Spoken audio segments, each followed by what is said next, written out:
We're built for suffering. Would your family be okay?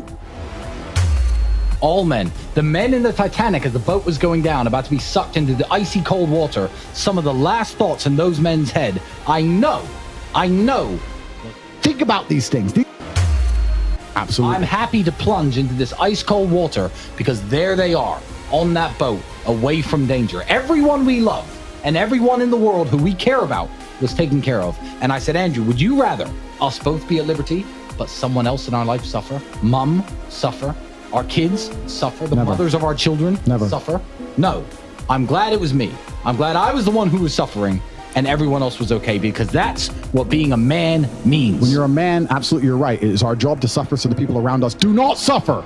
And that's why if you're a man and you're waking up every day and you're not trying your very best to be important or upgrade yourself or upgrade your character, or you're lacking motivation, then you have a serious problem, because it is your job to be capable of dealing with the insurmountable pressure which God is going to put upon you, so that when you suffer, everyone around you does well. Our lives are set up that even if they throw us in a dungeon today, everybody we love will be okay forever.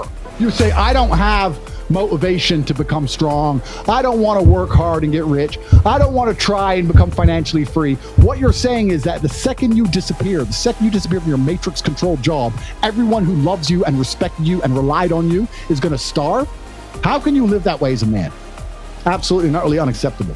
And that is what's most important. That's the most important thing. That's success. And that was absolutely comforting in jail when we discussed that and we said, everyone we love is okay. You and I just have to make it through this. And that's absolutely and utterly comforting. And if you're a man sitting at home right now, you need to sit and say, okay, if they plucked me from my life, if they picked me up and threw me in a room and locked me in a jail cell, which can happen. Which can happen to anybody, especially as they continue these matrix attacks on masculinity as a whole. Would your wife have a roof over her head? Would your children eat? Would your family be okay? Think about these things. This is what you're working for. You're not working to make money so you can buy a Lamborghini. You're working to make money, and you're thinking outside of the box, and you're becoming your best version of yourself, so all the people around you will always be okay no matter what happens. It is your job as a man to suffer. And we did our job fantastically, absolutely and utterly, as we should. We always will. And we always will. And everybody around us was okay. And that is extremely comforting in times of hardship, because we're built for suffering. We were absolutely and utterly built for suffering. No matter how close I came to crying inside of that jail cell, I knew all the people around me were safe and all the people around me could eat. And that's all I cared about. I used my phone calls. When I would call other people and they were asking me how I was, I'd say, we don't want to talk about me. How are you? Are you okay? Are you okay with the media pressure? Are you okay? Are your bills paid? Do you have money?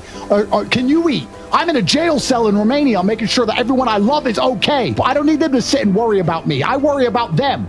I sat in a jail cell making sure I could fix the problems for the people I love outside in the free world from a dungeon. That is what a man does. And you must prepare and set up your life for that. You must be prepared to be plucked from life. And understand that everybody around you who once relied on you will still be relying on you, even when you sit in that jail cell. It's still up to you. You are still the man of the household. You are still the top G of your life. Only you. And if you don't pay the bills, who's going to do it?